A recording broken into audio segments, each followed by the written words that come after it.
तो फाइनली आज UFC 300 के लिए एक प्रॉपर फाइट बुक हुई है, जहां पर डैना व्हाइट ने अनाउंस किया कि UFC 300 में BMF चैंपियन जस्टिन गेची की फाइट होने वाली है और वो फाइट करेगा मैक्स होलोवे के साथ। इनसेन मैचअप, और इस मैचअप के लिए मैं काफी मंथ्स पहले से बोलता आ रहा हूं कि ये फाइट डेफिनेटली होनी चाहिए, और अब क्योंकि ये फाइट बुक हो गई है तो ये देखकर सच में सही लग रहा है। अभी से हम इस फाइट को विजुअलाइज कर सकते हैं कि ये फाइट एक ब्रॉल जाने वाली है। 100% इन दोनों फाइटर्स ने UFC 300 के कार्ड को सेव कर लिया है, क्योंकि इससे पहले UFC 300 का कार्ड बहुत ही ज्यादा वीक लग रहा था। बट अब क्योंकि जस्टिन गेची और मैक्स होलोवे की फाइट बुक हो गई है, वो भी BMF बेल्ट के लिए, तो डेफिनेटली ये कार्ड अब और भी बड़ा बन गया है। अब डैना व्हाइट ने सिर्फ जस्टिन गेची और मैक्स होलोवे की फाइट को बुक नहीं किया, बल्कि इसके साथ UFC लेजेंड जिम मिलर और बॉबी ग्रीन की भी फाइट बुक हो गई है, जहां पर ये दोनों भी फाइट करेंगे UFC 300 में। और मोस्ट इंपॉर्टेंट बात यहां पर ये है कि जिम मिलर 40 इयर्स का है और वो देख रहा है टॉप 15 में एंटर करने का। तो इसका मतलब ये है कि अगर जिम मिलर बॉबी ग्रीन को डिफीट कर देता है तो वो एंटर होने वाला है UFC की one of the hardest division के टॉप 15 में। ऑल्सो इसके साथ जिम मिलर ने जो सारे स्पेकुलेशन कर रहे थे कि may be gym Miller UFC 300 के बाद रिटायर हो जाए, तो जिम मिलर ने ये भी बोल दिया कि UFC 300 में फाइट करने के बाद भी वो रिटायरमेंट नहीं लेगा।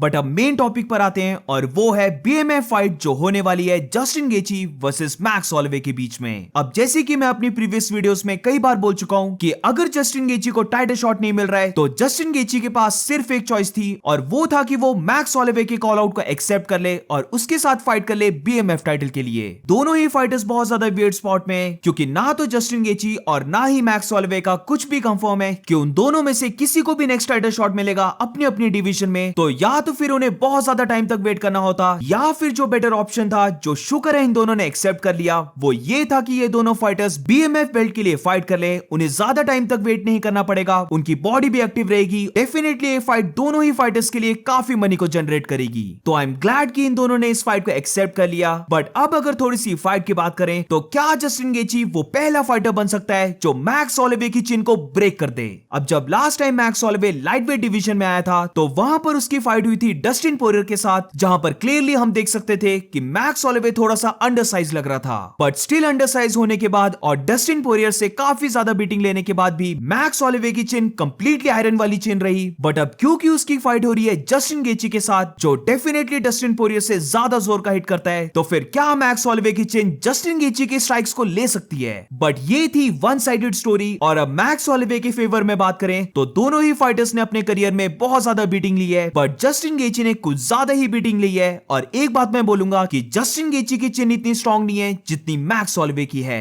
हमने बहुत बार देखा है कि जस्टिन गेची अपनी फाइट्स में रॉक हो जाता है, वो नॉकआउट भी हुआ है। तो डेफिनेटली ऐसा भी हो सकता है इस फाइट में कि may be max Holloway Justin गेची को रॉक कर दे, या इवन उससे बुरा वो जस्टिन गेची को नॉकआउट कर दे।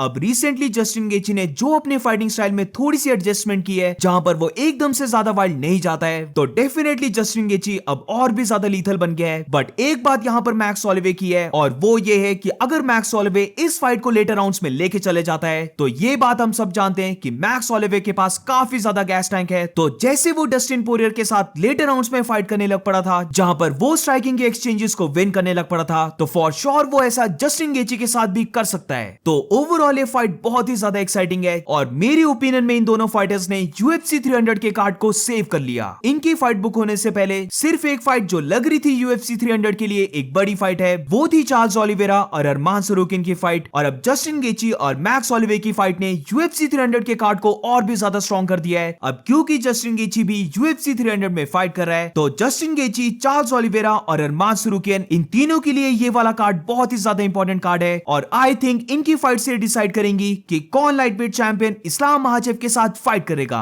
अब चार्ल्स ओलिवेरा और अरमान सरूकिन की फाइट एक दूसरे के साथ हो रही है, तो डेफिनेटली वहां से कोई एक विनर आएगा जो for sure title shot demand करेगा। और डैना व्हाइट ने भी बोला है कि चार्ल्स ओलिवेरा और अरमान सरूकिन में से जो भी विन करेगा वही आगे जाके फाइट करने वाला है इस्लाम महाचेव के साथ, क्योंकि वो होगा number 1 contender. But Dana White के इस क्लेम से मैं इतना ज्यादा श्योर नहीं हूं, क्योंकि लेट्स सपोज चार्ल्स ओलिवेरा और अरमान सरूकिन की एक काफी टफ फाइट हो जाती है, जहां पर दोनों फाइटर्स डैमेज को लेते हैं, तो जो भी विन करेगा करेगा वो ऑब्वियसली हर्ट होगा। अगर इस्लाम महाचेव की बात को लेके चले जहां पर उसका ये कहना था कि वो जून 8 को फाइट करेगा, तो आई डोंट थिंक सो कि चार्ल्स ओलिवेरा और अरमान सरूकिन में से जो भी विन करेगा और अगर वो हर्ट होता है तो वो इस्लाम महाचेव के साथ इतनी जल्दी फाइट कर पाएगा। तो इसीलिए इन तीनों की फाइट बहुत ज्यादा इंपॉर्टेंट बन जाती है, क्योंकि अगर जस्टिन गेची विन करता है और चार्ल्स ओलिवेरा या फिर अरमान सरूकिन विन करता है तो फिर हमें इस चीज को भी देखना होगा कि इनमें से किस फाइटर ने ज्यादा डैमेज को नहीं लिया है और वो एक क्विक टर्न अराउंड करके इस्लाम महाचेव के साथ फाइट कर सकता है। ऑब्वियसली गिवन दैट अगर फाइट होती है जून 8 को, ये कोई ऑफिशियल स्टेटमेंट नहीं है कि इस्लाम महाचेव डेफिनेटली जून 8 को ही फाइट करने वाला है, तो ऐसा भी हो सकता है कि इस्लाम महाचेव थोड़ा और भी लेट फाइट करे, क्योंकि जो भी इस्लाम महाचेव के साथ फाइट करेगा वो डेफिनेटली UFC 300 में से इन्हीं तीन में से कोई रहने वाला है। तो बेशक वो फाइटर अगर डैमेज को भी नहीं लेता है तब भी उसके लिए इतनी जल्दी कमबैक करना काफी टफ होगा। तो इसीलिए अभी कंफर्म नहीं बोल सकते कि इस्लाम महाचेव जून 8 को ही फाइट करने वाला है। यहाँ से मैं होप कर रहा हूँ कि डैना वाइट जो बाकी फाइट्स को अनाउंस करेगा वो फाइट्स इन मैचअप्स के इक्वल या फिर इनसे भी बड़ी फाइट्स हों। डैना वाइट ने बोला था कि वो एक सुपर फाइट के लिए भी वर्क कर रहा है और मुझे नहीं लगता कि जस्टिन गेची और मैक्स ओलिवे की फाइट एक सुपर फाइट है। तो इसीलिए मैं ये भी होप कर रहा हूँ कि डैना वाइट जो सुपर फाइट पे वर्क कर रहा था वो भी बुक हो जाए और ये कार्ड सच में बहुत बड़ा बन जाए। So what do you guys think about this fight? तुम्हें ये फाइट कैसे लगी? Let me know in the comments. और इसी के साथ इस वीडियो को एंड करते हैं। अगर आपको वीडियो अच्छी लगी हो तो please make sure to like subscribe. मिलते हैं नेक्स्ट वीडियो में।